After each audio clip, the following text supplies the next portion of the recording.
Hi, everybody. Today we're going to be looking at what caused the United States to enter World War I in 1917 after remaining neutral for the first 2.5 years in a war that was seen by many Americans as Europe's problem. And as a result of that, we have, different opinions in the United States as to whether or not we should go to war and help out our allies. And so a method is used which is very common during wartime, very common even today in news reports and so forth, and that's something called propaganda. And propaganda was really had really surfaced in the previous century, in the late 1800s, especially with the Spanish-American War, but really hits its stride, its high point, its peak during World War I. And propaganda is biased communication designed to influence people's thoughts and opinions. Well, we certainly had a lot of people with different opinions in the United States at this time as to whether or not we should go to war with Germany. If you recall, our largest immigrant group in the United States during the 1800s we're Germans, and so we have a lot of German immigrants in the United States. That for them, this would be truly a devastating situation to find themselves in. That their new adopted country is now at war with their home country, and then there's of course other people in the United States, including President Wilson and members of Congress, that say, hey, this is Europe's war. We're not getting involved. We've managed for nearly 100 years since the War of 1812 to stay out of global conflicts. We're following President Washington's advice about no foreign entanglements. And during that century of no foreign entanglements, the United States became the #1 superhouse of the world, the #1 manufacturing center in the world, surpassing Great Britain. And the last thing we want to do is get involved in other people's problems. And after all, Europe has, various nations among Europe have been fighting one another for centuries. Why is this any different? And so a lot of posters are generated to make Germany look as evil as possible, and to influence people's opinions as to why we should enter this conflict. So we remain neutral. Posters early on, not only try to influence us to stay out of the war, as this one says, keep U.S. out of war, be neutral. We have others that are made by other countries like Great Britain and so forth, that are trying to convince us why we should be in this war, to help support them and help fight them against Great Britain. And of course, you have posters, propaganda posters that are created that say, I didn't raise my boy to be a soldier. And again, kind of making people feel guilty that are sending their sons off to fight, perhaps. Some volunteer in foreign wars to fight in France and so forth when the United States does not enter the war.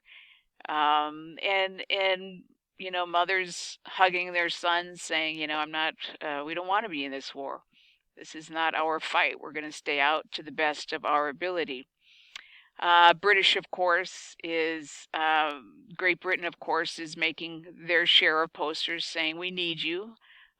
Join us now. Come across now. You're needed. We need you to fight this German Empire.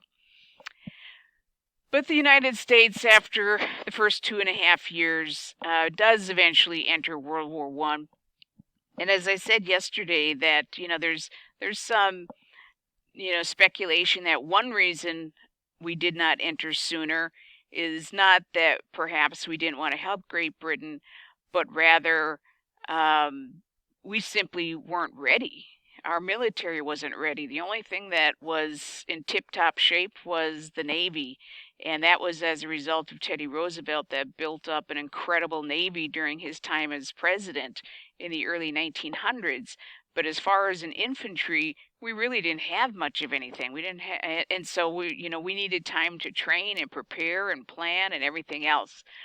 So just like yesterday with the causes of World War I starting in Europe that were identified as the four, the main causes, MAIN causes, we also have an acronym that we use to help identify the U.S. entering World War I, and that's called LUTS.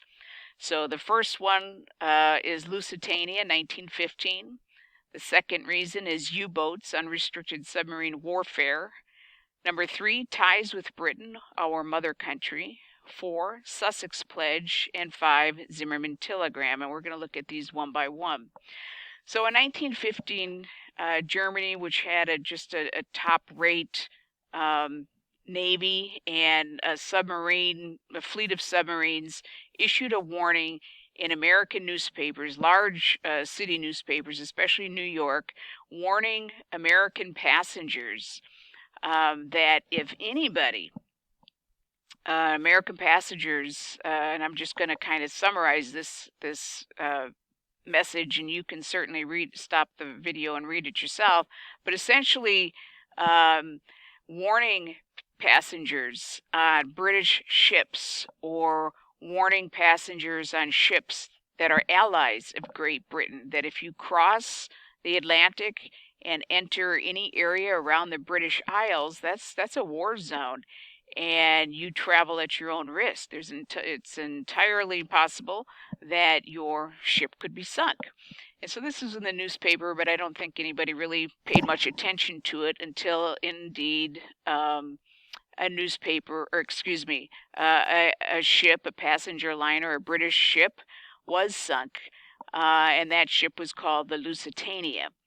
In 1915 by a U-boat, by a submarine. So Lusitania sinks in about 18 minutes. 1,200 passengers. These are civilians. These are not soldiers. Die on this ship. This particular ship is very similar to the Titanic. It goes down in 18 minutes. 128 Americans are on board this ship. Newspaper headings in that day and age in the United States are, of course, there's a huge outcry at the murder of 1,200 civilians that got caught in this war, and between Great Britain and Germany, and these were people just simply wanting to travel from one continent to another or one country to another. And their ship was sunk. Germany, by the way, had every reason to believe that that particular ship, the Lusitania, was carrying weapons that were hidden on a civilian ship, and that they had every reason to sink that ship. Another reason for the cause of the U.S. entry into World War I was unrestricted submarine warfare. This consisted of U-boats, submarines, attacking civilian merchant ships, naval vessels, and military boats without warning. So they would, what would happen is that these U-boats would sink ships from under the sea, from under the surface, and of course, the passenger ships had no idea that they were being targeted by U-boats. And so unrestricted submarine warfare will continue, really picks up in 1915, and really, again, hits its stride for the rest of the war through 1918. German submarines are off the coast of America and actually sink 10 vessels off the coast of North Carolina, and 200 American ships in total during this entire wartime effort. In general, just looking at the number of ships that are sunk by U-boats, from, in the left picture it says from 1915 to 1917, all those little dots represent ships that have been sunk by German submarines, by U-boats in the British Isles. And then the second picture is from May 1917 to January 1918, and that's when the United States entered the war was at that time. So as you can see, there are, literally thousands. There's actually 5,000 ships that are sunk by U-boats. And Americans see this use of U-boats to blockade us, maybe helping Great Britain during this time period as uncivilized. But granted, blockades are very successful. The Northern Navy and the Civil War blockaded the entire Atlantic coast and the Gulf Coast of Mexico. And it was a very successful strategy during the Anaconda Plan. We know blockades work. And this is, after all, like the Civil War, war of attrition, where everything is on the table. You throw everything at your enemy, and if that means cutting off food, supplies, whatever else it takes to starve out your enemy, that's exactly what you do. Great Britain at this time will continue to encourage a lot of anti-German sentiment in the United States. And again, they realize that we have a tremendously large German immigrant population in our country. And so there's a lot of anti-German hatred in the U.S. Many schools at this time in the United States and German communities were taught in German. They had their own German newspapers, their own textbooks, everything in German, their own Bibles, everything in German. All of that was made illegal in the United States, and so German immigrants were pretty much ostracized during this time in World War I. Ties to Britain, another cause and reason why the United States enters this war. Great Britain, for example, is our mother country. They founded the 13 colonies. We declared our independence from Great Britain. They are the home country that initiated settlement here in the United States. A majority of the people in the United States are of Anglo-Saxon descent, meaning they come from, the United Kingdom and those surrounding areas.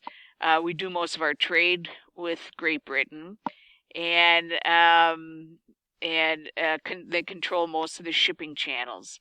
Germany, on the other hand, yes, we have a tremendously large German population in the United States, but they are sinking our ships after all, and they're seen really as a bully, because, as I showed you yesterday in the Causes of World War I presentation, Germany invades Belgium in order to come behind the Western Front that they were engaged in with France and try to sneak up on them that way. And so they really are seen as the aggressors, even though Germany is not the country that actually started World War I. It was the Serbs that assassinated the Franz Ferdinand of Austria. Another one is the Sussex Pledge. Germany promises that they will never promises to stop sub-sinking ships to keep the U.S. from going to war. They don't want the United States to come to war. They want the United States to stay neutral as much as possible. So they make this promise that they won't do that. And of course, that doesn't happen.